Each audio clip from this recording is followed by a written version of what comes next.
We good? Well, good evening, everyone. Thank you for coming out tonight. Before we begin our meeting, we have a few different opportunities for people to speak tonight, so just want for y'all's clarification. We have our normal public comments, and then we have several public hearings, and then we have quasi-judicial hearings, which are basically like a trial. So everybody will be sworn in that will want to talk. You have to have standing in order to be heard, but we have some flexibility on that. Typically, you have standing if you're an adjoining property owner, and so as you have signed up, hopefully that you will be in the right spot if you are scheduled to talk tonight.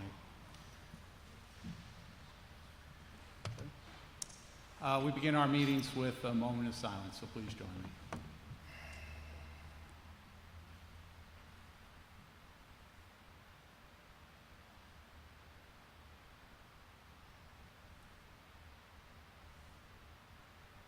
Thank you. Please stand for the pledge. Pledge allegiance to the flag of the United States of America and to the republic for which it stands, one nation under God, indivisible, with liberty and justice for all. Once again, I want to thank everyone for coming tonight. I know we had a little bit of traffic out there. I want to thank Huntersville PD for getting out there and helping. I think a tractor trailer tipped over and hit some electrical lines or a telephone pole or something. So just another one of those things you got to deal with, but thank you for that. In terms of announcements, a couple of shout outs. One, I'd like to give a shout out to our finance department. They received, let me see how this goes, a Certificate of Achievement for Excellence in Financial Reporting. The Certificate of Achievement is the highest form of recognition in governmental accounting and financial reporting, and as an attainment represents a significant accomplishment by the government and its management. So congratulations to staff for that. Excellent. We'd like to know that our finances are well received. Also, I want to give a shout out to a Huff graduate, Erica Brown, a swimmer that trained right across the street here for a number of years. She qualified for the Olympics in swimming this past week on the 100 freestyle and 400 free relay. So congratulations to her. We also were represented. We had probably 7 or 8 swimmers that used to train or are currently training over there at the Olympic swimming trials. So they're doing very well. And then finally, the Metropolitan Transit Commission is meeting this Wednesday at 5:30, and not too much on the agenda, so we'll see what they have to say. Commissioner Bales. Thank you, Mr. Mayor.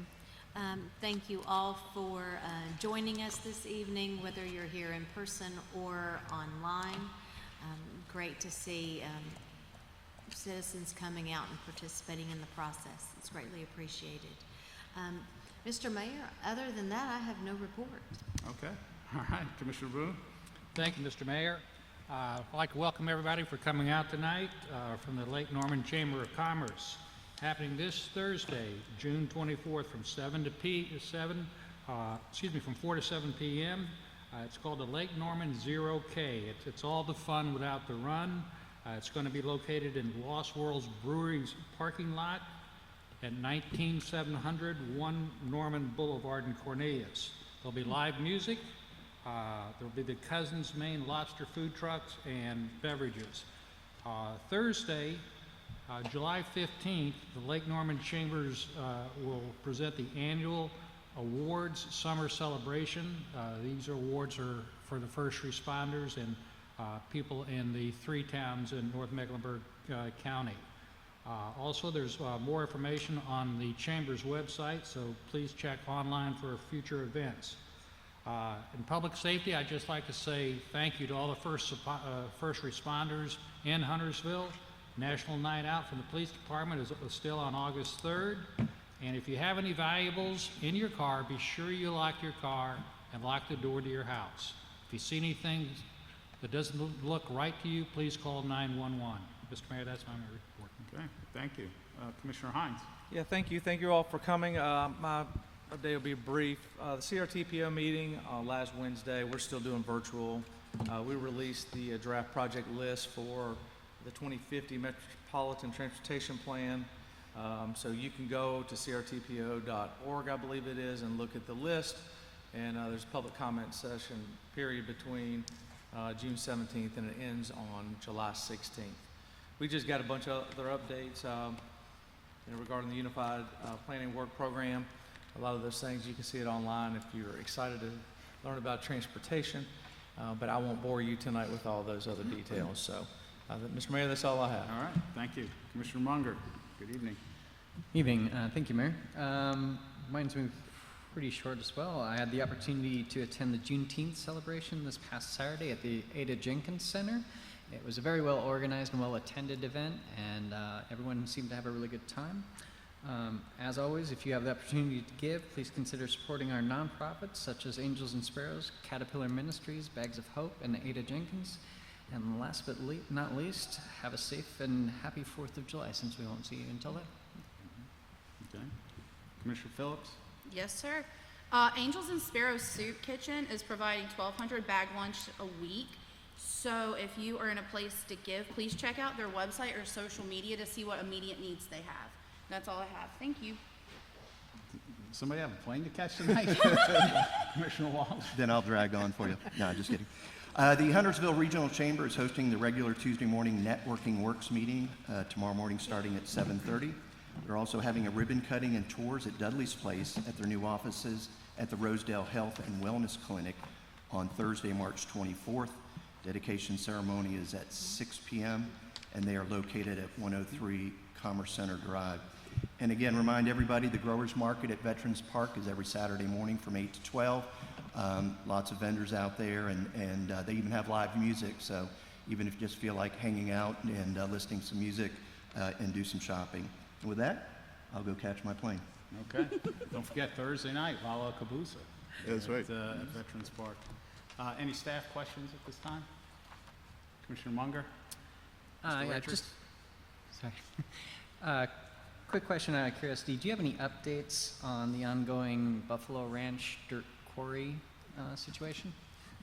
Yes. Here we go. Yes, this is regarding the Palillo Bison Farm on Asbury Chapel Road.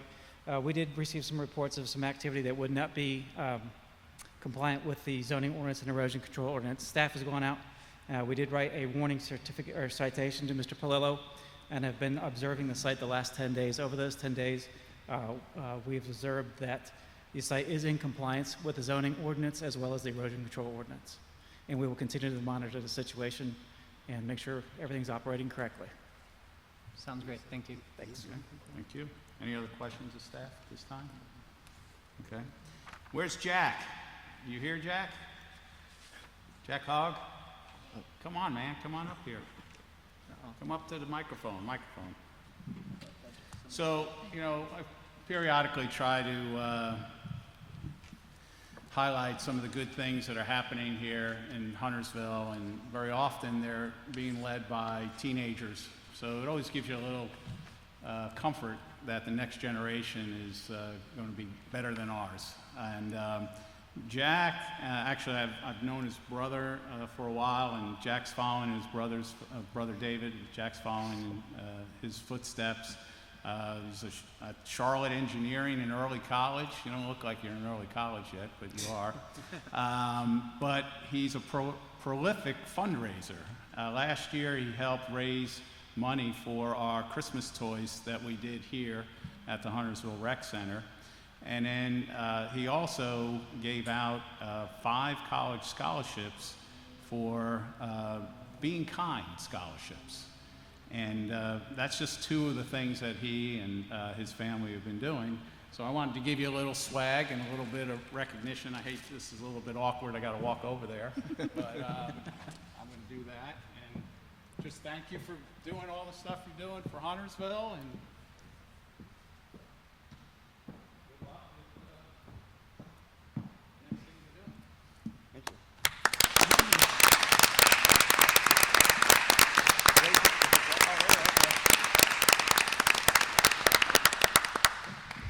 since I'm here, I got a proclamation. Michael Jaycock said I didn't have to hand it to him, but I'm going to hand it to him anyway. Where is it? Okay. So believe it or not, this is Park and Rec Month.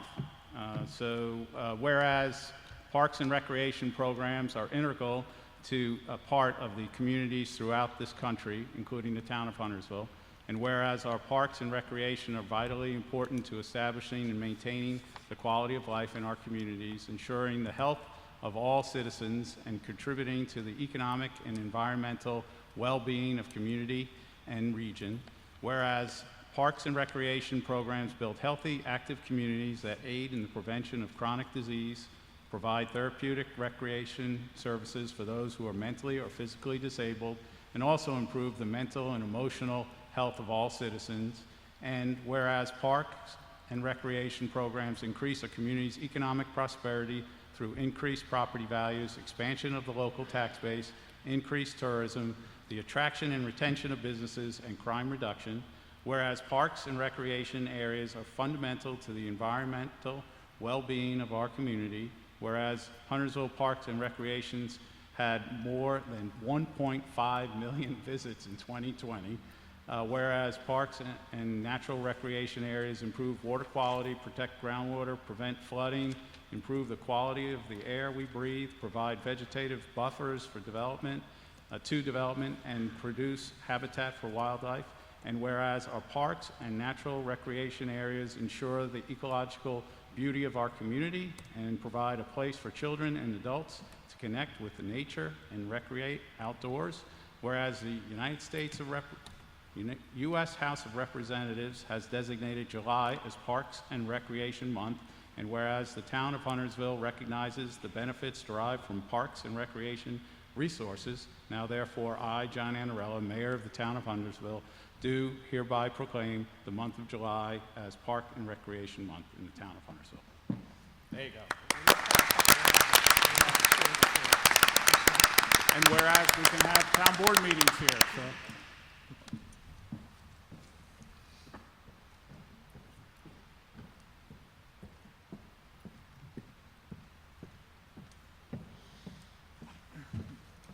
All right, thank you. All right, we have a few people that have signed up to speak tonight. Mike Vordenberg.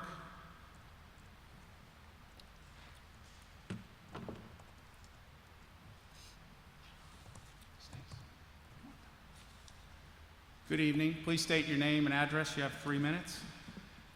I've actually got another gentleman here too that's going to speak, that's signed on it, so I don't know if that gets I us. have 3 people that have signed up to speak okay. tonight. Mike Vordenberg, 12126 Asbury Chapel Road. And I heard the report earlier, so he may have shut it down for a couple days, but we have a petition of over 35 people that have signed up. We can give you a copy of this, of owners along Asbury Chapel Road requesting that South Creek Trucking and other dirt hauling firms that are owned by Jake Polillo to cease and desist from operating a dirt quarry and hauling dirt in and out of his facility in a commercial manner. Dump trucks have been video recorded, photographs taken showing a chain of command from the vehicles leaving the Asbury Chapel facility and dumping contents at commercial locations that Mr. Polillo does not own. My understanding that goes against the zoning regulations, that he is allowed to move dirt from one facility he owns to another facility he owns. But he's got over 50 trucks, I understand, and we've tried to keep track of it, anywhere from 40 to 50 trucks per hour, hundreds a day, going up and down Asbury Chapel. The other bigger issue too, besides the zoning, is that the dump trucks will stop. There's a dip in the road there, comes back up, and the dump trucks will stop because they have to wait for another dump truck to come out before they can go in. And they will literally back up 2 and 3 trucks at a time, and the cars come flying through there pretty fast. Motorcycles, 50, 60 miles an hour. and it's going to cause a real issue. I don't know if there's been any wrecks yet, but it's just a matter of time. So I did call one time seeing if I could buy some bison from Mr. Polillo, and he said he does not have any bison yet, that he's still filling in the dirt. And I'm waiting for a ski resort or something, because there's got to be a lot of dirt back there by now, and a pretty good sized mountain. But I haven't seen a mountain yet either. It just keeps kind of coming out at the same time. So we would ask that you please shut this down. I don't believe that finding him is going to slow him down at all. I'll ask. All right. John? Thank you. All right, thank you. Our next speaker is John Wilson, who's a grandpa. Please state your name and address. You have 3 minutes. John Olson, and I live at 12034 Asbury Chapel Road. What's going on? What's going on? I'm sure you're all aware of it. It's been brought to your attention. We're confused as to what exactly is going on. I live in the thick of it. I live on the roadside pretty close. The amount of trucks that come through here are horrendous, guys. It's dangerous. Somebody is going to get hurt or killed. There's already been people who have had their windshields taken out from the trucks. They've had to pay for them, they have. We've had people run off the road by the trucks just for safety reasons, not getting hurt. Not to mention the filth we all live in over there. Take a drive down Asbury Chapel Road on a nice hot day like today and look at all the dirt and the trees and the ugliness of our neighborhood. I wash my house constantly. I put a steel roof on top of it. I cannot keep it looking green because of it. I am constantly changing my filters in my house like you've never seen. I date them. Within 2 to 3 weeks, I have to change it again. It's bad. It's very bad. They're claiming to wash the road. They are not. They're wetting the road. When you wash the road, you have a piece of equipment that scours the road. They're just doing a drop wet just to keep the dust down. And when the trucks go by, they drive like little angels if they see me out there. And they're only rated for a certain weight on that road, and they will run with all their wheels down. That road is not in compliance. Them trucks aren't in compliance with what that road is to be handled. We need some action taken on this facility to get them away from us, because it is ruining our neighborhood. And we all love where we live, and we take pride in where we live. And when you got trucks constantly endangering everybody around you, it's a crap shot when I pull out of my driveway whether I'm going to get hit or not. I'm being serious when I tell you this. I know Mike's even got a worse position. The gentleman Kelly back there and Ray, theirs is even worse than mine. They all have young kids. It's a neighborhood filled with kids. Somebody's going to get hurt. We really need help with this situation to get it taken care of. We don't know quite exactly which angle to go in. We're not trying to be difficult. We're just trying to live normal. We pay our taxes. We love where we're at in the neighborhood. It is not a commercial area. It's still a highly residential area. We're just asking for your folks' help to get to the bottom of this thing. We are going to continue on our end to take some action. We don't know what it is, but we're still going to move forward because we need help and we need it taken care of. That's my main statement on that one, folks. Well, thank you. Thank you. Our next speaker is Kelly Still.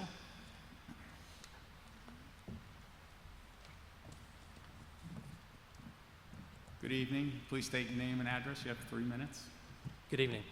Kelly Still, 12209 Asbury Chapel Road, next door to South Creek's Dirt Quarry, where I have personally been hit by a piece of his equipment that was illegally parked on someone else's property, as well as had witnessed a mailbox that I have hit by one of his trucks, where he did not stop, and the police did not file a hit and run for said incident. That mailbox is still in disrepair as a result of that. More than anything else, it's a severe safety issue, this dirt quarry is. It's an eyesore, as John and everyone else has noted, but it's an extreme safety issue. The trucks don't stay in their lane and are hitting property and going off the side of the road. The ditch in front of my house has been utterly destroyed by the tandem axles running across it, and it's been repaired once before, and it's already in disrepair again. And that's all I have. Thank you very much. Thank you. Nobody else signed up to speak other than for a quasi judicial. Any agenda changes? Yes, Mr. Mayor, we have one agenda change, and that is actually to the consent agenda, item 10A. I'd like to modify the wording, amend the wording on 10A to approve resolution ratifying the acceptance of federal funds under the American Rescue Plan Act and associated budget amendment appropriating $2,404,533 in ARPA funding to the ARPA revenue account and various expense accounts in the grant fund. Okay. Any other agenda changes? Do I have a motion? So I'd like to make a motion that we adopt the agenda as amended. Second. Any discussion? All those in favor? All right. The vote is unanimous to accept the agenda. Now we'll go to public hearings. Item 8A, we'll open up a public hearing, an unopened street right-of-way abandonment within Vermillion Front Development. Mr. Trott, good evening again. Good evening. So I'll enter the staff report into the record. Before you this evening is a right-of-way abandonment request from Vermillion Front LLC to abandon a unopened street, a right-of-way that's within the Vermillion Front subdivision. So on the screen in front of you is a vicinity map of the unopened street. The unopened street is all within the proposed Vermillion Front subdivision sketch. Approximate location of that within the sketch plan is shown on the screen. The adjacent property owners to the right-of-way were all notified per the state requirements, and those property owners all are Vermillion Front LLC. So staff has reviewed the request and found that it's not a detriment to public interest or property rights of adjacent parcels. Does not deprive any individuals of a reasonable means of ingress and egress to their property, and does not adversely affect connectivity. And as you can see on the screen, while the unopened right-of-way, if approved, would be abandoned, there are other public streets that would then access the proposed lots in the proposed subdivision.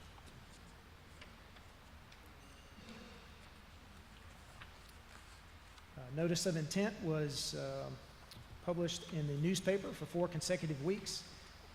Copies of the notice were sent to all the adjacent property owners, and 2 signs as required were posted along the right-of-way.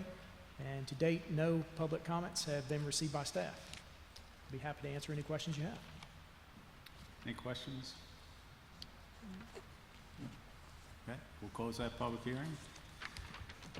Next item, 8B, we'll open up a public hearing on unopened street right-of-way abandonment within Huntersville Market Development.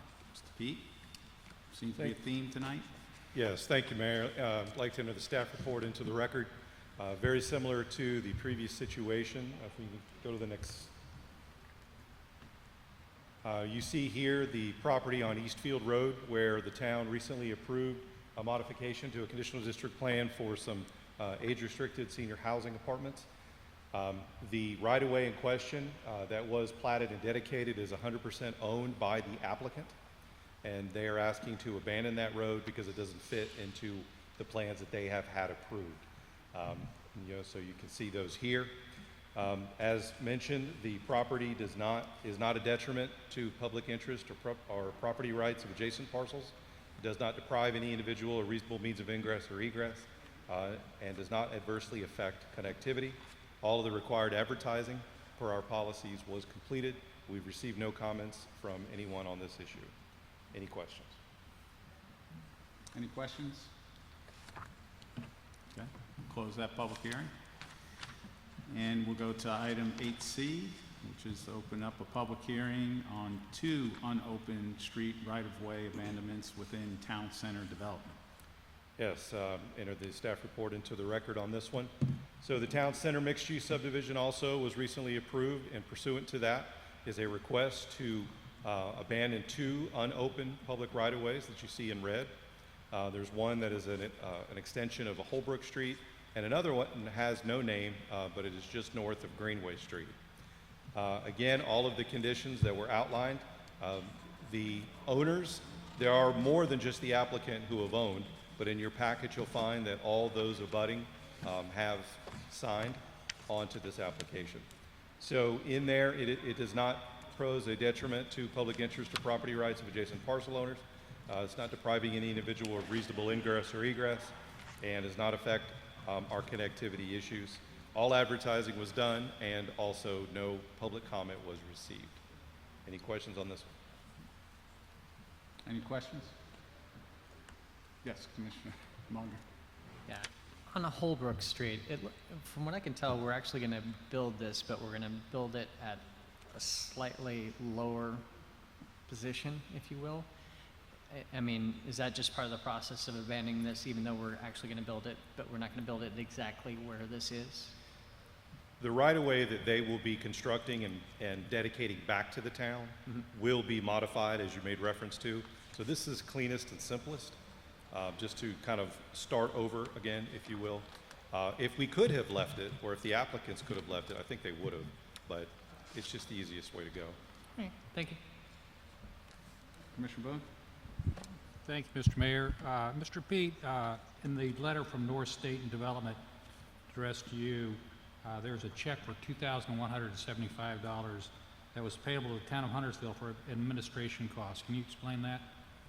We have an advertising, well, we have a fee for this action, and I'm not sure if Mr. Trott has any more that he would elaborate, but the primary expense of that fee is for advertising.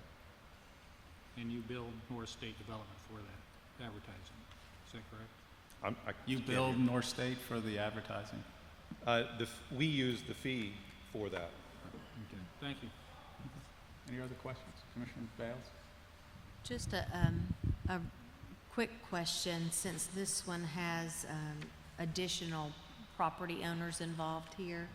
Everyone who signed the agreement of understanding is aware that once the property has been abandoned and basically adds to their properties, that those individuals will be responsible for the maintenance of as well as the tax burden of the addition, correct?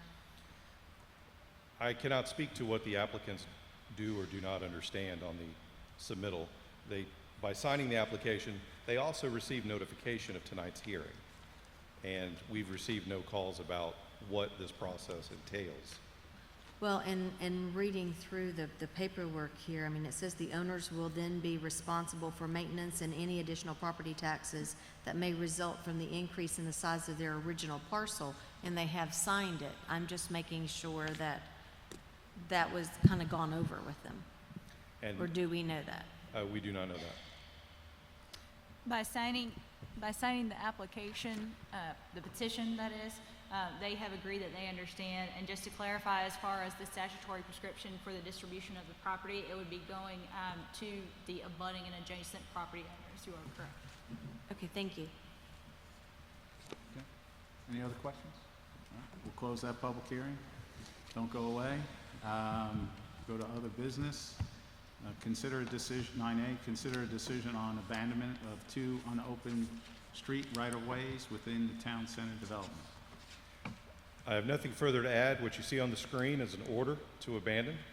You have those in your packet. Just outline the details. If you have any questions, I'm here. Okay. Commissioner Boone? Mr. Mayor, I'd like to make a motion to approve the adoption, an amendment of the 2 unopened street right-of-ways within the town center development. I'll second that. Okay. Any discussion? All right, all those in favor? Votes unanimous. We go to 9B, which is consider decision on abandonment of unopened street right-of-way within the Huntersville Market Development. Mr. Mayor, I'd like to make a motion, consider to approve the abandonment of the unopened street right-of-way within the Huntersville Market Development. Second. Second. Any discussion? All right, all those in favor? Seeing none opposed, it's unanimous. We'll go to 9C, consider decision on abandonment of unopened street right-of-way within Vermillion Front development. Is there a motion? Mr. Mayor, I can make a motion. A motion to abandon the unopened street right-of-way within the Vermillion Front development. I'll second it. Any discussion? All those in favor? That vote is unanimous. All right. They're not as all as easy as this. 9D. Yeah, Mr. Mayor, I'd like to restate, as I did at the public hearing, that I own property on Second Street. It does not abut this property. I also own property on Fifth Street. I also have a piece of property that I'm selling to a builder that has been associated with Mr. Bowman, but it would not and has no financial impact on anything personally or on my decision. All right, 9D is consider decision on petition R20-05, a request by Vermillion Anchor Mill Village, LLC, to modify the approved rezoning petition R16-12 that allowed a mix of 400 units and up to 165,000 square feet of non-residential to 292 apartments, 49 townhomes, and a minimum of 70,000 square feet of non-residential on 30 acres, generally located at 404 North Church Street. Semino. Thank you, How are Mr. you? Mayor. Hello. Enter the staff report into the record. The site in question is on Huntersville Concord Road and actually has some frontage on Main Street. And the approved conditional rezoning plan in 2017, as was mentioned by the mayor, had 400 multifamily units. There was a mixture of apartments and townhomes. It was not broken down as to how many apartments versus townhomes. It was just 400 units total, and up to 165,000 square feet of commercial. The proposed rezoning amendment, which is R2005, has been modified over time. The current proposal is for 292 apartments, 49 townhomes, and a minimum 70,000 square feet of commercial. At the public hearing, there was concern that some of these commercial buildings, which are in green, might have all offices, particularly on the first floor. There's two two-story buildings and two one-story buildings. The applicant has proposed language that says a condition on the plan, the first floor uses will be limited to commercial uses permitted by right, except that offices will be limited to healthcare services only.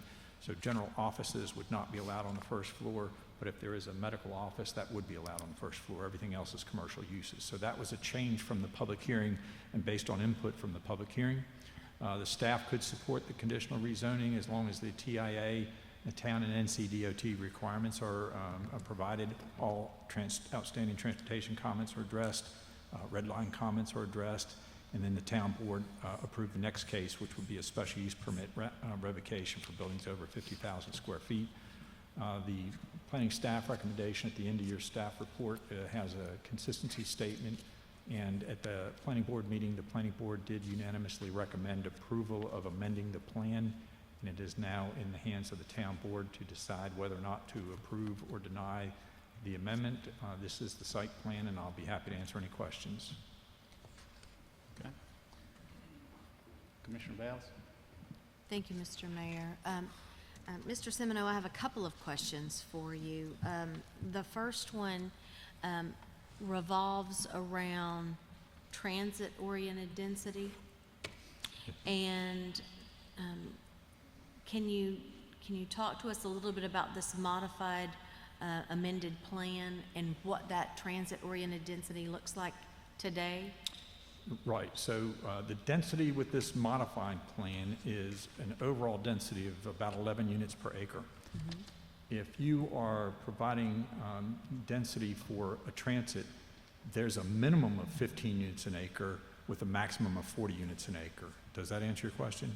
It does. So what this plan shows is that the density is not transit-oriented. It is below the density necessary to support transit development per a TOD. And you said minimum transit is 15 to 40? 15 to 40 units per acre, correct. 15 to 40, okay. And then the other question that I have for you is, in the modification, it says the first floor uses will be limited to commercial uses permitted by right, except that offices will be limited to healthcare services only. When I read commercial uses, are we referencing retail or are we referencing just commercial uses? Commercial uses is defined on our ordinance. It's more than just that. It could include a restaurant, a bar, personal services such as a beauty shop, et cetera. That's all under that umbrella, commercial use. So all of that is under commercial uses. I just wanted to make sure that we all understood what that meant, because I know there's been a lot of conversation around retail on the first floor. But I think for clarification, that opens things up a little bit better, I think, to understand that it's restaurants, barbershops, Correct. beauty salons, a Subway, a urgent care maybe? Correct. All those would be considered commercial use. That's right. Okay, thank you. Commissioner Hines? Mr. Sono, thank you.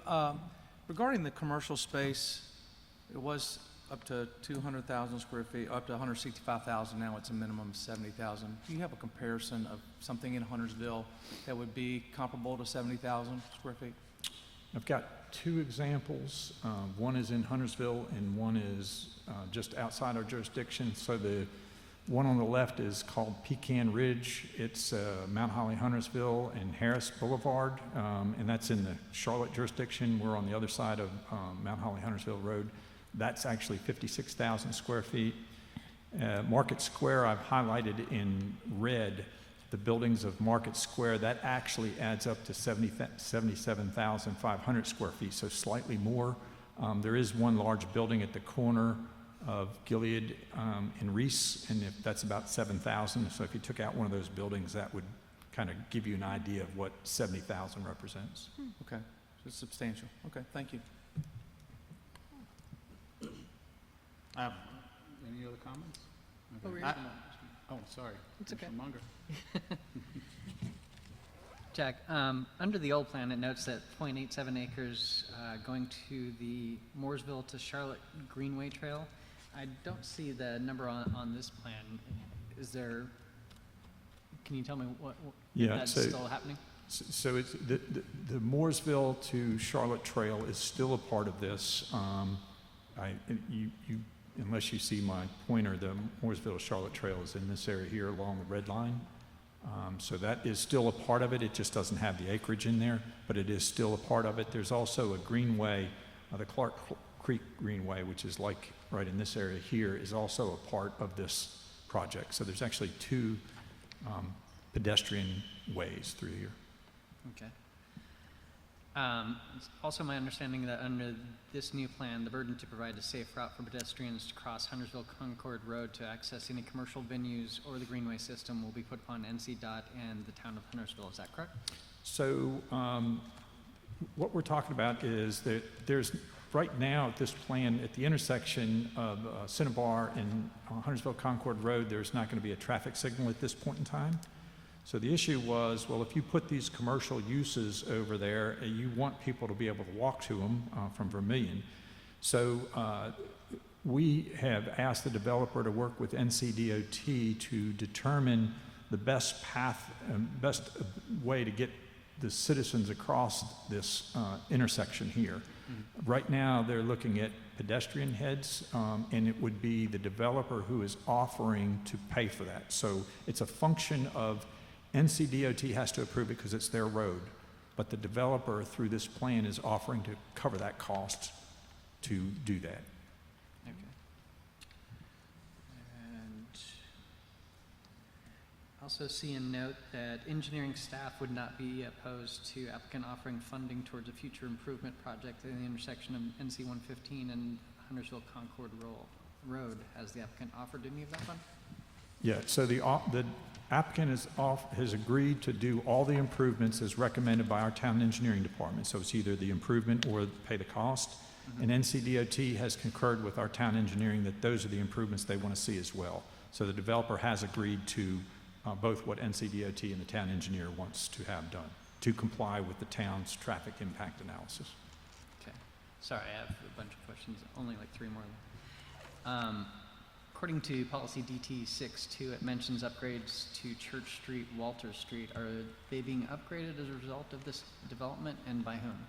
Yeah, so Church and Walter Street, these are streets that will ultimately, they'll be improved that are within the boundaries of this development.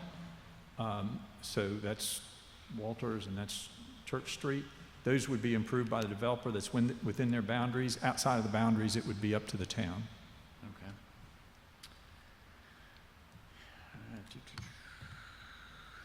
And is there any specific use limit on the commercial building near the water tower? No, there is not. We're talking, this is the building here that we're talking about.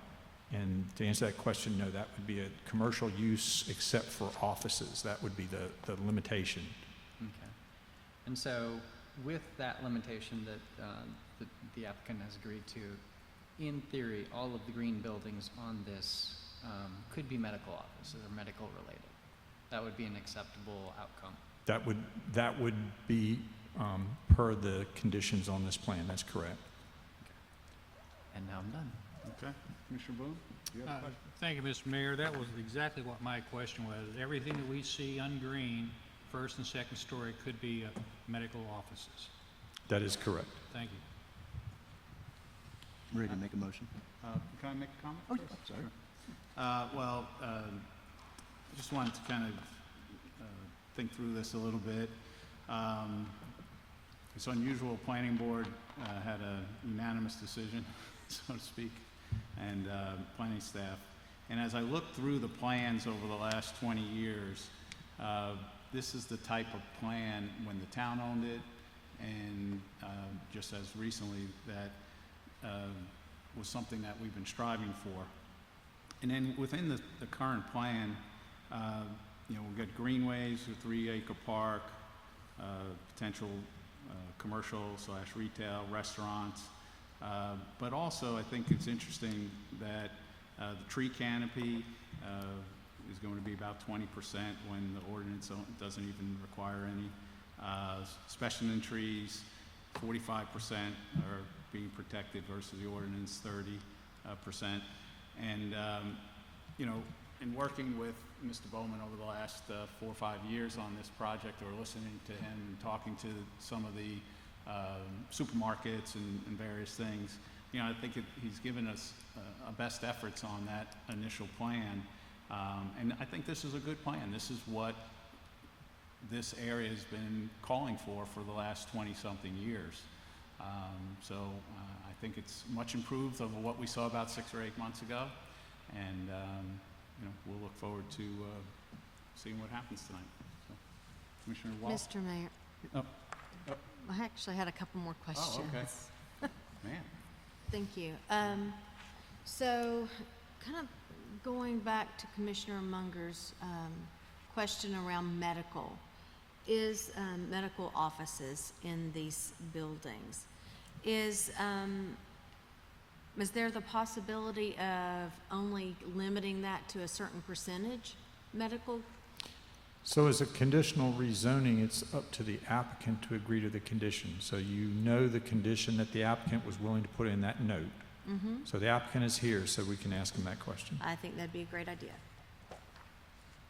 I don't know what that percentage should be, but I think that it would make us all feel a little bit more comfortable knowing that it all didn't turn out to be medical, offices. Nate Bowman, 205 South Church Street. It's kind of ironic, the same reason why the grocery stores are all lined up over at Rosedale and 21 and one over there. I can't imagine getting that much medical office when the hospitals are all over there. They're lined up. We got atrium up next to the bowling alley and of course the hospital. Mm-hmm. I'll be happy to come up with a percentage. We just can't imagine getting anything more than maybe one dentist, we would like one urgent care because that would be convenient for that side of town. Correct. So I have no problem considering that. I don't know what number y'all are thinking, because we don't expect to have a lot of medical office over there. Right, but I do think that it might make some board members feel a little bit more comfortable versus just opening it completely up to everything. Sure. Had the potential of. Right. So, Do you have a number in mind? you know, I really, You got 3 I buildings. was gonna say 20%. Is that too much? I don't think, I think the market dictates what will be on the bottom floor there, so that's my opinion. My opinion would be, I mean, there's 3 buildings, 1 out of the 3, a third. No more than. No more than a third on the first floor. Second floor is Fair different game. story. Right. So let's just pick, one of the two-story buildings. I don't have this, I can't read the square footage in front of me, but we'll go ahead and limit it to the amount that could go on one of the first floor of the 2 buildings. You want to mouse it for me? One of those 2 buildings. Can you read the square footage on that? Okay. Good luck. I think it's 22 for something, The whole building. the whole building, I would So guess. we'd limit it to 11.2. Ish. So I just want to make sure I understand. Now, they could go on the second level. Steve told me that urgent cares, he's been doing some urgent cares that are 2-story. No limits on second level.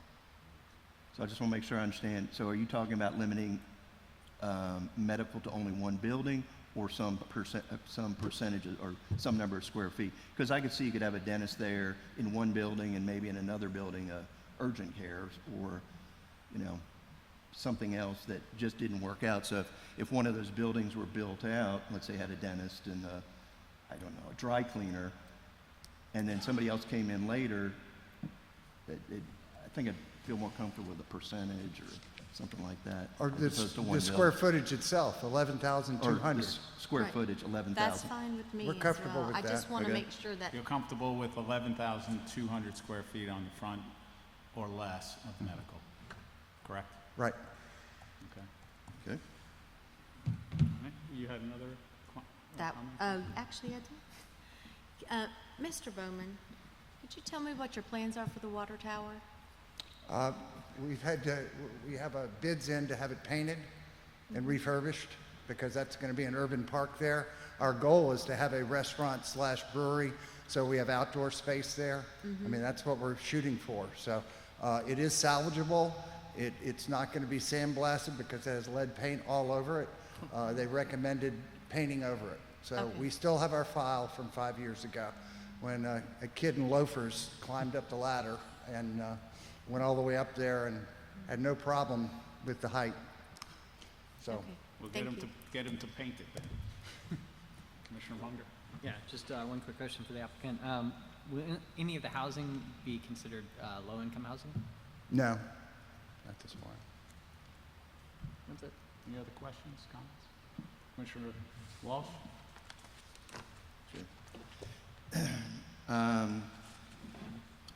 In considering the proposed rezoning application R20-05 Vermillion Village rezoning amendment, the town board approves this zoning as it is consistent with, but not limited to, policies LU 2.1, 6.2, 7.1, 9.1, 10.1, EV 2.3, EOS 10.1, DT 1.3, 2, 6.2, 8.2, 11.1, and T 3.1 of the 2040 Community Plan. It is reasonable and in the public interest to approve the rezoning plan because it provides a variety of housing types and 70,000 square feet of non-residential development in our downtown area consistent with long-range plans. This approval is contingent on all required TIA, town, NCDOT required improvements are provided per Part 3 of the staff report. All outstanding transportation comments are addressed. All outstanding red line comments are addressed. The town board approving the special use permit revocation to allow buildings over 50,000 square feet, and first floor uses will be limited to commercial uses permitted by right, except those offices will be limited to healthcare services only with a maximum of 11,200 square feet. Okay. Is there a second? I'll second. Okay. Any further discussion? I've got a question on the, Yes, Commissioner Bowe. thank you, Mr. Mayor. Commissioner Waltz, I just want to be sure that I understand the 11,200 square feet. Is that in just one building or a combination of buildings? It's just 11,000, map's not there, but anyway, any combination of the buildings. So there could be 2 buildings, but the total cannot exceed 11,200 square feet. Of medical. On the first floor. It's all ground floor, yeah. Did you say first floor? I did. Any other questions, comments? Commissioner Munger? Yeah. So, people of Huntersville were promised a significant commercial presence in this area, and it is my opinion that this plan fails to deliver that. I continue to believe that at some point in the next few years, we will back here again, listening to the developer explain to us why he can't seem to find commercial entities to fill all of the 70,000 square feet of commercial space included in this plan's second phase, which will inevitably lead him to ask to modify the plan to include even less commercial space and replace it with more apartments or townhomes. According to our CMS impact, the proposed development may add 48 students to the schools in this area. This will push Blythe Elementary to 112% capacity and North Mac High School to 115% capacity. The total estimated capital cost of providing the additional school capacity for this new development is $1.364 million. In previous meetings, I've explained exactly how long it takes for property taxes to replace this amount of money. Mr. Bowman is very well qualified a developer of residential properties. He does not, however, have the same track record with working on commercial properties. In his own words, he told me that building Harvey's in Vermillion was a mistake and then he needed to carry it for years until it was finally sustainable. If you look at the units near Harvey's, a number of them were designed to have some form of commercial on the bottom and residential on top. For a while, some businesses did exist in this manner, but now they have all disappeared. Maintaining a good mix of residential and commercial is essential to the long-term viability of the town of Huntersville and can put off the possibility of an increase in property taxes for some time. The people of Huntersville deserve to have increased opportunities for shopping, dining experience, and most importantly, jobs. We are more than a bedroom community whose sole purpose is to house the workers of Charlotte. We need to expand the opportunities to live, work, and play right here in Huntersville. If the current developer is unable to build what we deserve and what was promised to us 4 to 5 years ago, instead of us adapting to what he is capable of building, maybe what we really need is the right developer who is capable of bringing commercial properties that will make Huntersville a more well-rounded community. That's all. Point of clarification, Mr. Bowman, when you build this, you're building the pads as well for the commercial? Yes, and at one point, Steve couldn't be here because he's at a town board meeting, Steve Vermillion in Harrisburg, but my partner is the same guy that put Birkdale Village on the map, and he has a 25, 30-year track record of commercial development. So I specifically partnered with him because of my inexperience in that area.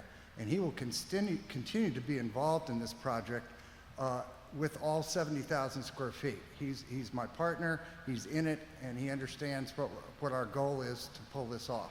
So Steve couldn't be here, so I wanted to stand up for him. Okay. All right, any other questions, comments? All right. All those in favor of the motion? All those opposed? 4 to 2, that passes. Congratulations. You landed Moby Dick, 22 years. You're expecting a lot. All right. So the next part of our agenda, we have 3 quasi-judicial hearings. And as I previously stated, they're a little bit different. I'm going to read you some rules that we're going to go by. And I'm going to read them once, even though they're going to apply for the other 2 quasi-judicial hearings. Quasi-judicial hearings are evidentiary in nature. The board must base quasi-judicial decisions upon competent, relevant, and substantial evidence in the record.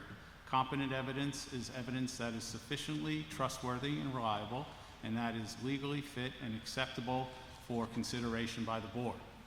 Speculative, irrelevant, or vague evidence, non-expert opinions as to something that requires an expert, and non-accepted hearsay evidence will likely not be competent evidence. Material evidence is evidence that shows that the standards will or will not be met. Evidence is substantial if it is relevant and regarded by a reasonable person as sufficient to support a specific conclusion. Speculation, unsubstantiated fears of the community, or vague assertions do not constitute substantial evidence. Quasi-judicial hearings are constrained by the standards in the ordinance and the facts presented. Only parties with standing, including the applicant, local government, and individuals who can show they will suffer special damages, have the right to participate fully in the hearing. Parties may present evidence, call witnesses, and make legal arguments.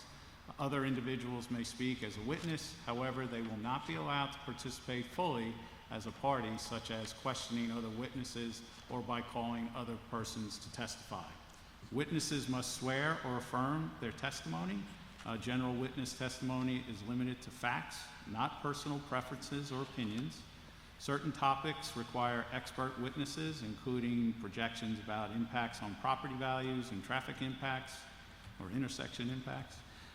Individuals providing expert opinion testimony must be qualified as experts and provide the factual evidence upon which they base their expert opinion. Mere conclusory testimony lacking the foundation of the expert's opinion is insufficient to establish the existence or non-existence of a fact or conclusion. Even though the board may rely on other evidence, if it is not objected to, the board should rely on competent, reliable evidence in making its decision.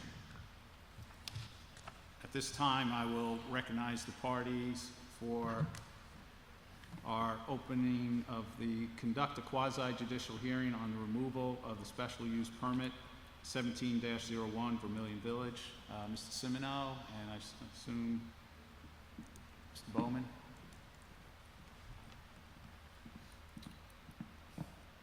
I'm going to swear you all in right now. Do you solemnly swear or affirm that the evidence you shall give to the board in this action shall be the truth, the whole truth, and nothing but the truth? So help you God. I do. Mr. Semino. Enter the staff report into the record. It's a very succinct staff report, one page. So the June 5th, 2017, the town board granted a special use permit for a shopfront building to exceed 50,000 square feet. In this particular case, it happened to be a 76,000 square feet that was being proposed, and this was at Vermillion Village. The rezoning request R2005, which was just approved, modifies that plan for Vermillion Village, and the special use permit for a shopfront building to exceed 50,000 square feet is no longer needed. So staff recommends that the special use permit be removed. On May 25th, 2021, the planning board also unanimously recommended removal of the special use permit. And Mr. Mayor, I'd be happy to answer any questions. Okay. Probably should have done this before, but the parties in this case are entitled to be impartial. A board member may not participate in this hearing if he or she has a fixed opinion on the matter, a financial interest in the outcome of the matter, or a close relationship with the affected person. Does anybody on the board have any partiality to disclose or conflict of interest to offer tonight? Okay. Has anybody had any ex parte communications? The parties to this case have rights for any ex parte communication to be disclosed. Ex parte communication is any communication about the case outside of this hearing. That may be email communications as well as conversation with parties, staff, or the general public. Anybody have anything they'd like to disclose? No. I mean, I think we all know Mr. Bowman, received emails way back about the overall project. Since there are no disclosures that we've heard from the board, does any member of the board or the party to this matter have any objections to board members? No. Any questions? Is there a motion? Mr. Mayor, I'd like to make a motion to remove the Vermillion Village Special Use Permit 17-01 that allowed a shop front building over 50,000 square feet in the town center zoning district. Second. Commissioner Bales? Any further discussion? All right. Just make sure I'm going to read through this. I don't think anybody else has anything to add, so no questions of either party. We have a motion, we have a second. All those in favor? None opposed? That motion passes unanimously. Let's see. Hold on one second. The application as originally submitted was considered by the planning board. We didn't consider that. Board members are encouraged, blah, blah. Okay. Now I will direct staff will sign a final written decision to reflect the vote and reasoning for this decision. That written decision will be provided to the applicant and other parties with the right to such notice. Thank you, everyone, for that very quick one. All right. Our next quasi-judicial hearing is conduct a quasi-judicial hearing on removal of a special use permit 17, oh, sorry. Sorry, you want to do that again.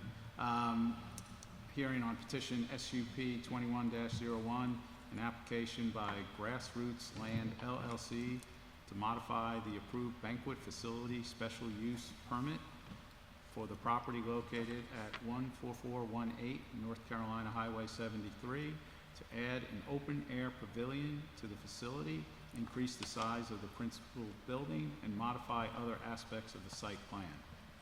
So who here for the applicant and who here, let's go ahead and swear them in. If you want to come up to the mic and state your name and address. Gail Allen, 15550 Stumptown Road, Huntersville, North Carolina. Jay Henson, 8926 Lizzie Lane, Huntersville. Okay. We have Mr. Priest, Mr. Trott. Okay. Do you solemnly swear or affirm that the evidence you shall give to the board in this action shall be the truth, the whole truth, and nothing but the truth? So help you God? I do. Before you submit your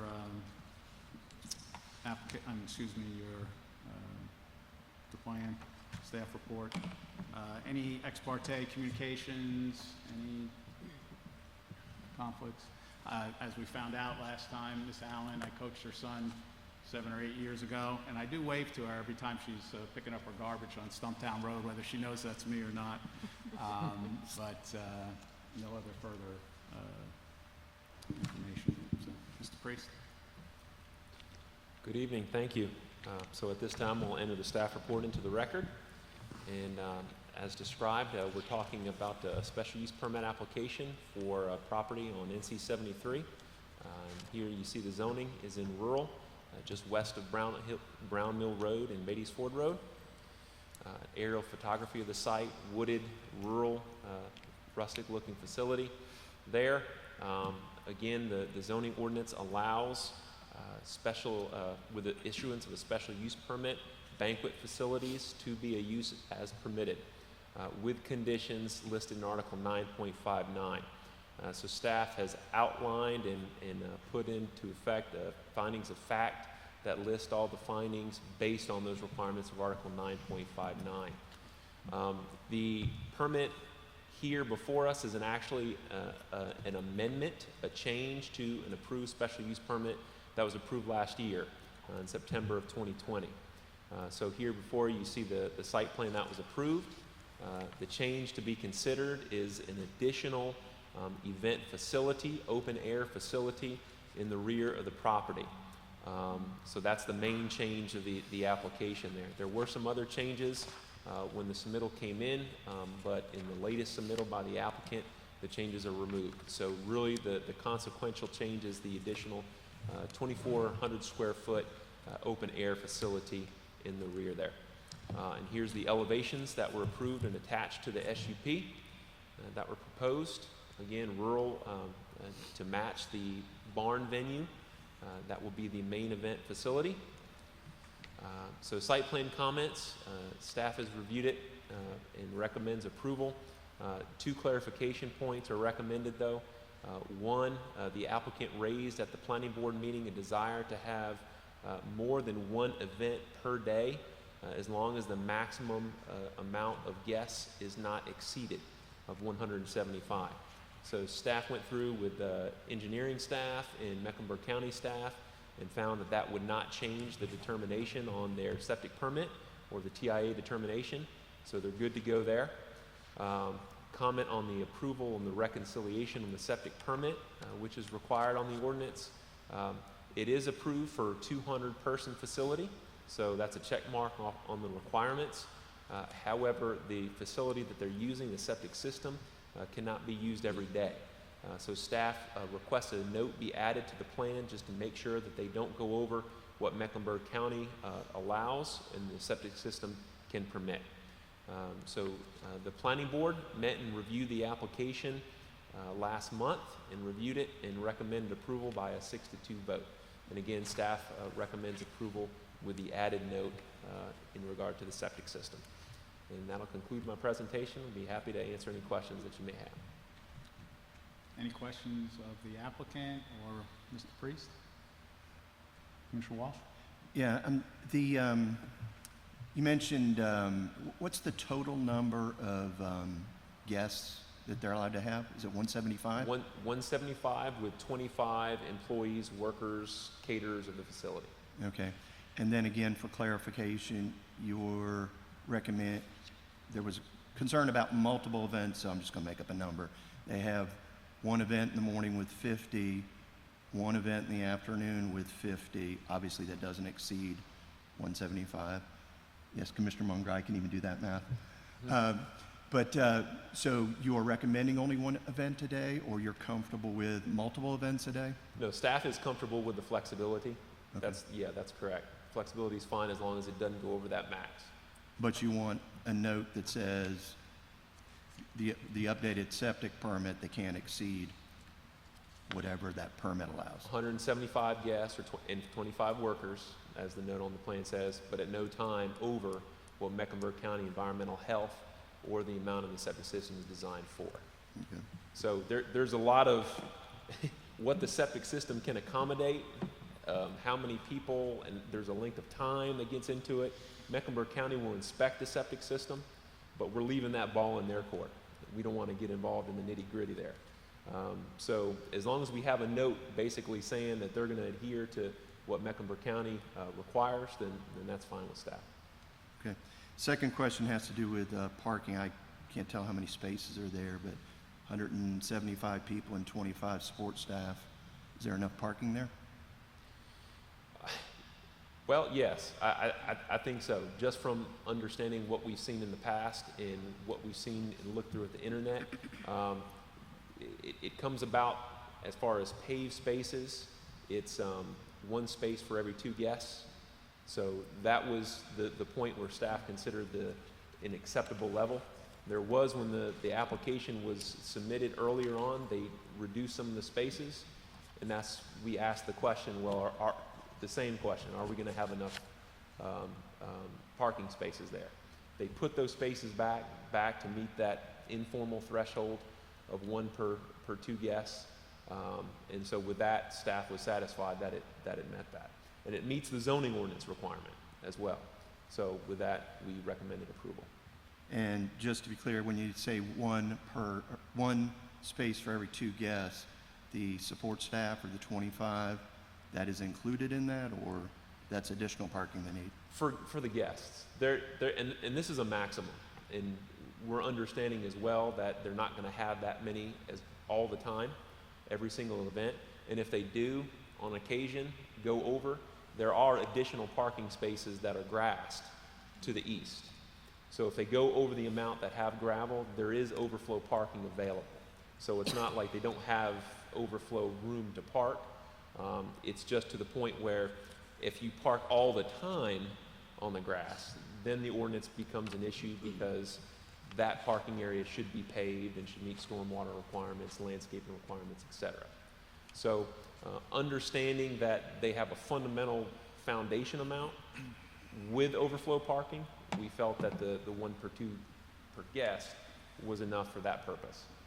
And from the staff's perspective, what would delineate too much? In other words, obviously if you had, well, I shouldn't say obviously, if you had one event a year that required overflow parking, it just seems intuitively that that was good. It would be acceptable if you had one a week. Would that be acceptable? So in other words, if the overflow parking becomes a problem, how do we handle that? Yes, so if that becomes an issue, then we reach out to the applicant, and they have a note on the plan that addresses that. That says essentially if it turns out that they need it on a regular basis, then they'll come back and they'll pave it and they'll meet the ordinance requirement. And I think they actually sized the stormwater pond for that if they needed to do that in the future. So it would just become an inspection and then a request, hey, you know, you're not able to maintain the grass, it's become muddy, it seems like it's being parked on too much, we're gonna need to go ahead and transition that, or we're gonna have to cut back on the amount of usage it's getting. So it's not a fatal flaw, it's just something that can be monitored and corrected in the future if we see it needs to be done. And would our planning like, in other words, if it becomes, you know, no, it's not too much, or no, it's not too muddy, does our planning director have the authority to require them to pave it? I'm just trying to, there's a lot of ambiguity there. Yes, because there is a note on the plan that says if they have an issue like that, then staff has the ability to require that. So they added that as a condition on the plan. Okay, thank you. Any other questions? Is there a motion? Commissioner Munger? In considering the special use permit, SUP 2101 modification, Ivory Barn event venue, we, the town board, find that the modification request meets all required conditions and specification, is reasonable, and does not pose an injurious effect on adjoining properties, and finds that the character of the neighborhood or the health, safety, and general welfare of the community will be minimized. This decision is supported by the following findings. The request meets the zoning ordinance criteria of Article 3.2.1, and the request meets the zoning ordinance criteria of Articles 9.59.1 through 9.59.11.d. Second. Commissioner Phillips? Any other discussion, questions? Just have one more Commissioner question. Walsh? Yeah, the hours of operation, what hours are they allowed to be open? It's like 8 to... What are the hours, Jay? I forget. It's per ordinance. Yeah. 8 to 11. It's per ordinance. Okay, I'm good. I mean, It was in... any other questions, comments? All right. All those in favor? Seeing none opposed, the motion passes unanimously. Thank you. Our final quasi-judicial hearing tonight is, we'll open up to conduct a quasi-judicial hearing on Maze Road subdivision sketch plan, 83-lot, single-family detached residential development at 12,000 Maze Road in the transitional residential zoning district. I know we have several adjoining property owners who want to come up here, and can you come up to the microphone, please, and let me... Y'all, can you just move over a little bit? So, Bjornbo, is it Bjornbo? Marie Bjornebo? Bjornbo, okay, Marie Bjornbo. Yep. And Paul Bjornbo, you're landowners across the street, correct? And Mr. Stephen Bjornbo, you came all the way from California? Okay. So thank you for coming, and we'll let you talk, but your parents are definitely have standing here, and we would definitely want you to speak to us if you flew 3,000 miles. So let me, who else do we have to identify? Gates from Arjo Harris Engineering. Excuse me? Daniel Gates. Daniel Gates, and Nate Bowman, Steve Trott, and Jack Simino. Okay. We got everybody on there. Okay. Do you solemnly swear or affirm that the evidence you shall give to the board in this action shall be the truth, the whole truth, and nothing but the truth? So help you God? I do. Great. Thank you. And the Jordan Bose will call on you after staff has their report.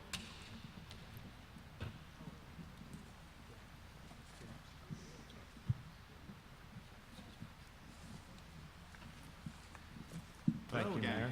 Hello. Enter the staff report into the record. This is a request by Mays Bowman LLC to have a major subdivision sketch plan approved on 55.63 acres at 12000 Mays Road. Property zone TR transitional residential. Right now it's vacant and there's a single family home. Proposed development is 83 single family homes, and that includes the preservation of the existing home, which was built in 1921. The Huntersville Community Plan, which was in part of the record, indicates that this area is moderate density that would be anywhere from 1 to 3 units per acre. This development is 1.49 units per acre. It happens to be on the edge of our boundary, and Mays Road is shown going across the middle of the screen, and in green highlight is the site in question. Just north of Mays Road is Cornelius Sphere of Influence, and you can see along Mays Road further there is a section of road that's actually Davidson's Sphere of Influence that's under control of the town of Davidson. So that road has 3 different jurisdictions that have control over it. So what we have provided here is just an overall map of Mays Road to give you a sense. Through this whole process, there's been concern about the development happening on Mays Road. So let me explain. This is Mays Road running east-west. This is Mays Road subdivision. It's 1.49 units an acre. Just beyond that to the north, this is Cornelius jurisdiction, and this development was approved at 1.74 units an acre. And as you go further to the east, there's a development here, Davidson, that's approved at 2.8 units per acre. During the planning board meeting, there was a question asked about this road right here, where Mays Road intersects with 115. I think most of you are familiar with it. This happens to be a picture, and that is that there is a difficult separation, elevation change. And so the question was asked, is there anything going to happen there? So in your staff report, you were provided information. There was a grade separation study done. Norfolk Southern was involved. CATS was involved. They do intend to move the access point to further south, so kind of close that section.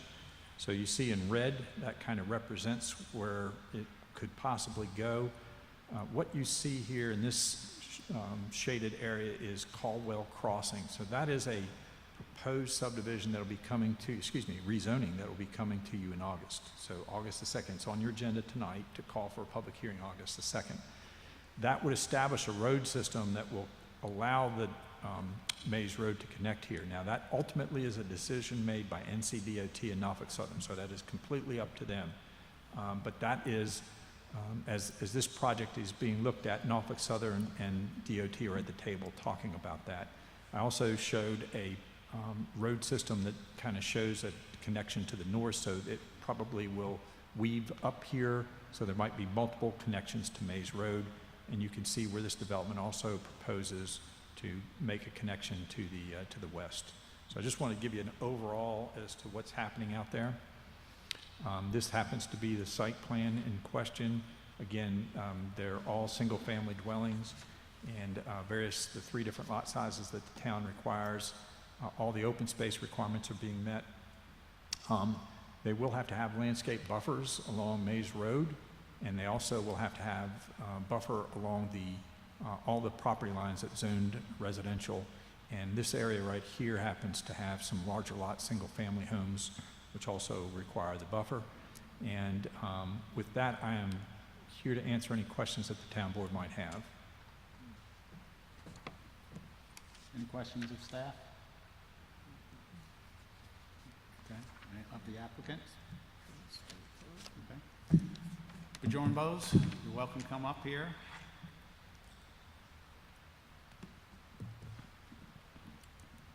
I gave the town clerk a copy of this. Could you speak into the microphone? Yes, that would help, wouldn't it? I gave the town clerk copies of what I'm getting ready to say, just so you have that to refer to. Okay.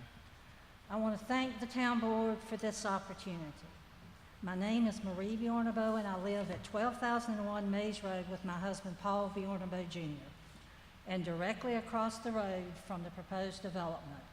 His mother was Virginia Mays, and we have lived in our current home since 1973.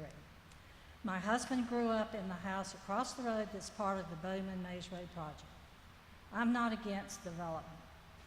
Of course, I would prefer it to be more in line with the type of density and quality of life that currently exists. My primary concerns are with the additional traffic and the design of the development as to where the west entrance exit from the development is located. It is diagonally across from our driveway. Our driveway could become an intersection instead of a driveway. At the least, it could make it more difficult for us to get in and out of our driveway. The sketch plan that was sent out on the back of the letter about the May 25th meeting was not the latest one, and I've included in the packet there the one that was sent out. It did not show where the final entrances, exits from the development will be located. Mays Road is a narrow, two-lane road with blind curves and intersections. There are certain times during the day now that the road is heavily traveled. Mays Road is used as a cut-through to Highway 115 when there are accidents on 115 or 73. During those times, I have seen traffic backed up in both directions on Mays Road. Mays Road is also used as a cut-through from Bailey Road to 115. The NCDOT has agreed there are current problems with the Mays Road 115 intersection and the Mays Road 73 intersection. The Mays Road 73 intersection has already been made a right-in, right-out restricted intersection from Mays Road onto 73. I've been told there are future plans to re-engineer the Mays Road 115 intersection and to widen Highway 73. However, these plans are in the future, but the development is occurring now. I ask that no more development be approved until the infrastructure to handle the traffic is in place. The last traffic impact analysis was done in 2016, which was 5 years ago. Since then, due to the development along the road and other adjoining roads, the traffic has increased.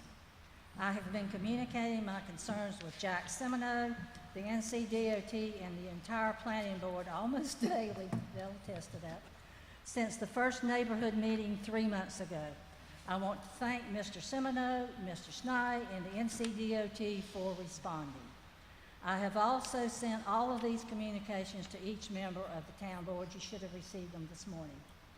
I respectfully ask each of you, if you haven't already, to visit Mays Road to have a better idea of what you're voting on. And after that, ask yourself, if this were being proposed for your neighborhood and the conditions were the same, would you approve it? Again, thanks to the board for this opportunity. Thank you. Mr. Bjornbo?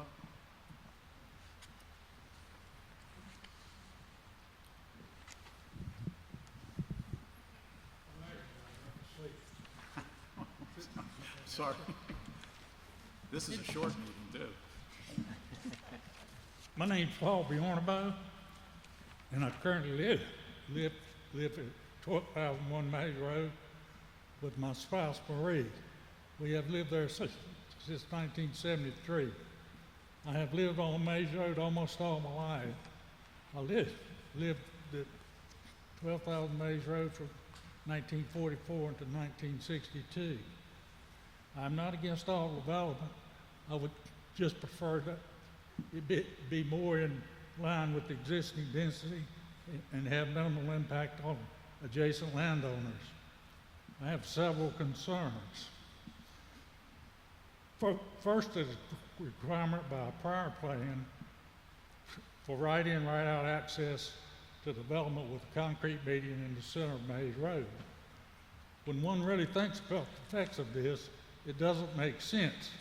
With the median in the center of Mays Road, all driveway entrance with access along the median on both sides of the road will leave it to have only right-in, right-out access. It is also hazardous traffic in both directions on Mays Road, since this is a two-lane road. I think the NCDOT is making a mistake applying rules for interstate highways to two-lane country roads. If a development is required to have right-in, right-out access, then I feel the developer can add a third lane in the concrete median to the right side of the two-lane road on their property at their expense. It is my understanding that in the latest plan, the NCDOT will allow full access at the two new entrances to 12,000 Mays Road. Hopefully I will continue to have full access to Mays Road from both my driveways with no traffic island in the center of Mays Road. It seems to me that full access is a win for all. A win for me since I will retain full access to Mays Road, a win for the people who live on Mays Road since they will have unrestricted movement on Mays Road, a win for emergency vehicles since they will have unrestricted access on Mays Road, and two unrestricted accesses to the development. A win for the people who eventually live in the development since they will have two roads with full access to Mays Road, and a win for the developer because it was similar to what he planned at first. Second, there are three developments at various stages on Mays Road, with jurisdictions in Davidson, which is Mays Hall, Cornelius, which is Mays Meadows, and Hunterville, with 12,000 Mays Road. These developments only have access to Mays Road, and the cumulative effect of this added traffic is basically unknown. Mays Road currently connects to Highway 115, Caldwell Station Road, Westmoreland Road, Barnhart Road, and Highway 73, which is, by the way, right in, left in, and right out. There may be plans years in the future to address roads, but the development is happening now. There are times in the day it is difficult to get out of our driveway. When there's an accident on Sanford Road, Mays Road is used as a cut through to Highway 115. I have seen traffic backed up as far as I can see my driveway on Mays Road in both directions. Just this development in Mays Meadows alone will have about 242 or 262 houses.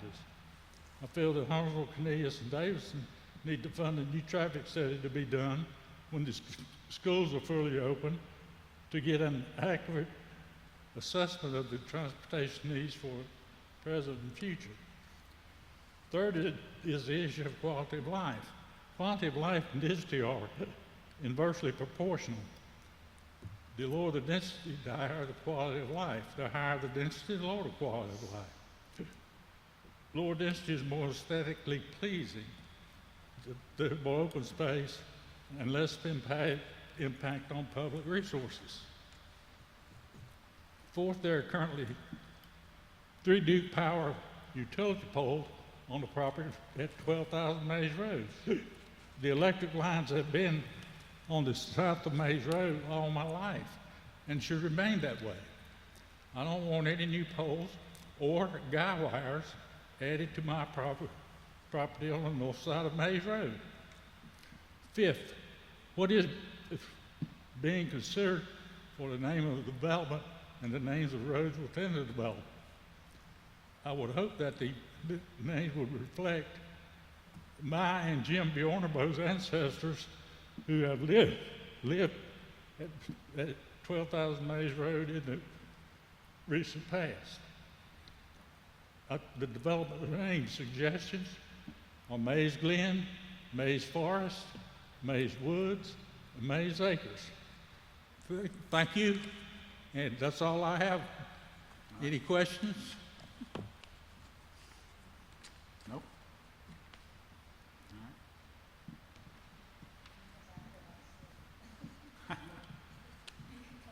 Hi, thank you. Thanks for letting me speak. My name is Stephen Bjornbo, and I'm the son of Marie and Paul Bjornbo, who live at 12,001 Mays Road. Their property is adjacent to the proposed 12,000 Mays Road development. I grew up there from 1973 to 1987, and as one of my parents' heirs, and as a future, hopefully in the far distant future, owner of their current property, I have a strong interest in anything that happens on Mays Road or nearby. After attending the developer Zoom meetings, viewing the live streams of the town council meetings, and hearing details of the development, I have some concerns. And this reiterates some of what my parents have already said. I go back to visit my parents often and have experienced firsthand the heavy traffic in both directions. Over the years, the amount of traffic has only increased. I found it often very difficult to get out of my parents' driveway. The speed with which the traffic moves on this narrow and winding road only adds to the difficulty and to the danger as well. A blind curve by their house can be especially unnerving. Also, when traffic is heavy on surrounding roads or there's an accident, people often use Mays Road as a cut-through. I'm sure the limited observations that the NCDOT performed 5 years ago in 2016 could not, by their very nature, have recorded all of these instances and issues. The proposed development that would go in directly opposite my parents' property, along with others along Mays Road, would only exacerbate the problems. The two developments that I know of would add over 250 homes to Mays Road, and all within less than a mile of each other. I'm sure that one of the attractions to living in the Mays Road area has been its rural and quiet nature. I fear that the towns of Cornelius, Huntersville, and Davidson will turn Mays Road into a string of large multi-home developments, destroying the very nature that makes the area so appealing. Do the towns converse on their separate developments that each is considering? Do they consider their separate studies and projects in a more global way or only in their own little microcosm? I'm also very concerned that there are too few residents on Mays Road to complain enough to truly be heard, and I think it's just 3 this evening. Also, construction vehicles for these developments, including heavy trucks and landscape grading equipment, would be additional traffic, and crucially, these industrial vehicles would put great wear and tear on Mays Road, degrading the quality and durability of the road itself. During one town meeting, there was discussion of widening roads or altering the intersection of Mays Road and Highway 115, which you've already discussed. These solutions are ones that are several years away and would do nothing for the immediate future as traffic and development will continue to increase. Quality of life would suffer increasingly in the meantime, and I presume that possibly widening Mays Road would involve taking land from property owners. And the prospect of an entrance/exit for the development being across my parents' driveway is an additional concern for their ease of access to and exit from their own property. I don't want their driveway to become an intersection where traffic in and out of development slows or hinders their movement. Increased traffic and the possibility of limited access to properties would also slow and hinder emergency vehicles when every second matters. I hope that these concerns, along with those of my parents and the other property owners, will be seriously considered when discussing the pros and cons of this proposed development. Thank you. Thank you. Any questions of staff? Mr. Trott? John. What? All right. You snooze, you lose. No, let me just ask one question. I'm sorry for the acoustics in here, but I was having a little bit of difficulty, so I'm not 100% sure if you heard everything about the concern about the road improvements and then the entrance from the new development. When I look at this map, from what I heard from the Bjornbos is that the entrances were going to affront their or across from their property, but I don't see that here. And then there was something about the improvement on Mays Road with with the median and so forth. So can you address those concerns? Yeah, you're, just come up to the microphone. This sketch plan up here isn't exactly correct. If you will look up where they have the western boundary of our property, that's incorrect. Actually, the western boundary of our property is about 100 feet more to the west. Okay, So that's incorrect. all right. Yeah, come on. But at some point, I want Mr. Trott to answer my questions too. According to our surveyors, the road is where it's located. The adjoining property owner, Dan Mays, was out with us looking at our corner over here. So we're confident that our surveyors are correct where the road is, and it's slightly offset from their driveway. So, so like it's a trial, okay? So I'm the judge, so I'll call on you, and you have a lot of rights here, so please, we'll let you be heard. So is your commitment that the entrance exit from your development, should it pass, is not going to be across from their property? Correct. And the right in, right out was an early requirement by NCDOT, and they got rid of it. I think Ms. Bjornebo was successful where I wasn't. They wouldn't listen to me. I didn't want to put it in, but I think she was successful in getting them to take that out.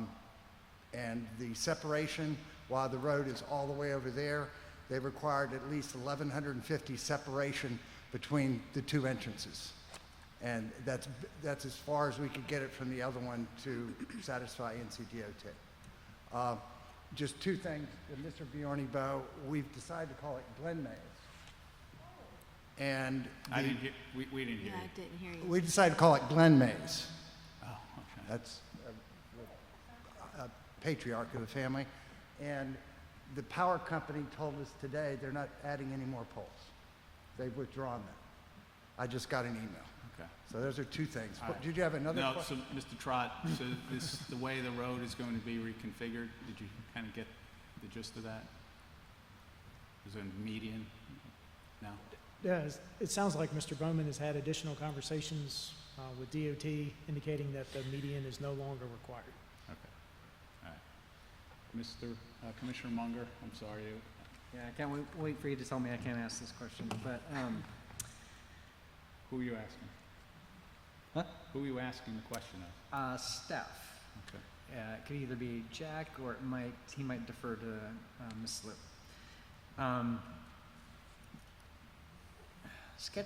Subdivision sketch plans are quasi-judicial. What is the specific reason that they fall into the quasi-judicial realm? I'm going to jump into that, and then Emily can jump in if she desires. So our subdivision rules and regulations are not all black and white. There's some discretion used in approving subdivisions. If you look at the staff report, you'll see criteria. It's got to be beneficial to the development in the area, et cetera. Because these standards are not black and white, it's not X number of feet or X number of homes per acre, it puts it in the special use permit category, according to the School of Government. And Emily, do you need to add anything to that? No, that's correct. It's the subjectivity versus purely objective standards that makes it quasi-judicial. Okay. So if you're wondering how is that helping, I will tell you, for one, that the ordinance requires when you have a new subdivision next to existing homes, you have a 20-foot wide minimum buffer, but it also talks about how you need to blend in with the area. So because of that section of the ordinance, staff explained to the developer that on the eastern property line, the 20-foot minimum doesn't make sense. These are homes on very large lots, and they should have a much larger buffer than the minimum. And so as a result of that, the developer then has now moved it off to a minimum of 60 feet off of that property line.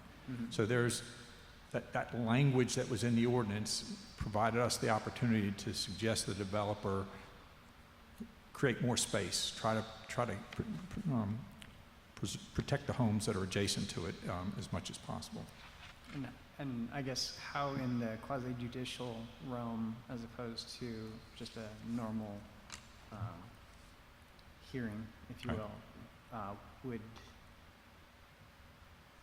would the public benefit from that? See, in my mind, in quasi-judicial, it is very black and white. It's fact-based. We have to make a decision based on the facts that are presented to us, whereas we have a greater amount of leeway in a non-quasi-judicial. It's the opposite. Okay. It's the opposite. So if it was black and white and just not a quasi-judicial, you meet a 20-foot setback off that side property line, that's it, walk away. You don't have the ability to ask for, well, you've got very large lot, single-family homes right next to you. Do you really need to go with the minimum? Can you get more to protect those homes? And so it provides, that's the rationale of having it as a special use permit. It's a little more flexibility to negotiate and design around features of the neighbors. So in other words, the ordinance is less stringent than what the board or staff are asking for in this respect. Right. So what is the setback on this particular development, the spacing between adjacent lots? The spacing between, what was that? Between adjacent lots. properties. Oh, so it's a minimum of 20 feet, but we mention about standards that talk about you need to develop property in a way that's advantageous to the neighbors. So that's the negotiation point where we felt like it needed to be at least 60 feet. And in fact, the developer moved it to 60 feet. So does that answer your question? It does, thank you. Commissioner Bales, did you have a question? I did. I had a question around the traffic separation study, Maze Road and 115, and what is the proposed fix for that? Because if anybody hasn't driven over that, I wouldn't Yeah. advise it. So, so you see the picture, and anybody that drives out there will see the gouges in the pavement from vehicles that have Seen that too have many drove. tractor trailers teetering. Correct. So the fix for that traffic grade separation study was to move the intersection further south into close where Coach Lane is, which is new lane right here. So if you are looking at Realized I this didn't. red, yeah. So unfortunately, I'm not able to show you on your screen, but you can see the red line in here. It's not necessary to move it by doing this circuitous route, but just to close Maze Road with this elevation change that you have here and move it here where it's more at grade. That's the intention. Okay, so when that occurs, that concrete between the tracks and the new intersection is going to be removed? They would actually close Completely close that this connection, just completely close that connection. All right. And then it'll loop around and then line up with Coach? Is that correct? That's correct. This is Coach Lane here. So this is in So- the new apartments that are being built out at Caldwell Station. So this is the proposed connection. And that would be at grade? Correct. It's kind of where the previous stop was. You go out there and you see the concrete. Okay. So remember what that's just a sidebar to what you're deciding. I understand that, but it is part of the staff report, so I'm asking those questions. The second question that I have is that the Huntersville 2040 plan map states that this site falls within the moderate density area, correct? That's correct. And memory serves, I think we kind of covered this a little bit ago, that the recommended density range is 1 to 3 units an acre, and this is half that, right? That's correct. It's 1.49 units an acre. The 2040 plan said anywhere from 1 to 3 units an acre. Okay, thank you. Commissioner Boone? Thank you, Mr. Mayor. Mr. Semino, could you put up the site plan map And this is just a procedural question for the mayor, that Marie testified that the boundary line and entrance were not correct. And then Mr. Semino testified that his surveyor is correct. Mr. Bowman. Excuse me, Mr. Bowman. His surveyor was correct, but the surveyor's not here to testify. So who are we to believe there? Well, what I would say is that we have on the record a commitment from Mr. Bowman to not align the entrances and exits with the adjoining project. Excuse me? Daniel Gates, I work for R.J. Harris. We are the engineer and surveyor in one, so I can speak for surveying. As pertaining to our side of the road, everything is nailed down, iron pins found, boundaries set, complete. The remaining line work outside of that is GIS download from Mecklenburg County. So Which it's is not not something 100% that has accurate. been, it's not as accurate. It hasn't been tied down. We can tie that down if needed. But, you know, pertaining to site development, we usually just do the properties that we're developing, and then everything else outside of that is GIS. So. Can I ask Yes, Ms. Mr. Gates Semino. a question? So just so we're clear, what you're saying is these lines here are using GIS. And so the Bjorn Bows indicated that their line really should be somewhere over here. My question to you is, by code, you are to locate where the driveways are within location, and the driveway, the Bjorneboe property in relation to your driveway is here. Correct. My question is that the correct location of their driveway? That is the correct location of their driveway. Thank you. And I would say Mr. Harris is an expert. I mean, not Mr. Harris. The gentleman from Mr. Harris is an expert. I just want some clarity. Any other questions? Bjorn Bose, you're welcome to ask a question of any of the staff or make a comment. Not the not the young lady who just raised her hand, though. Okay, all right, thank you. Yeah.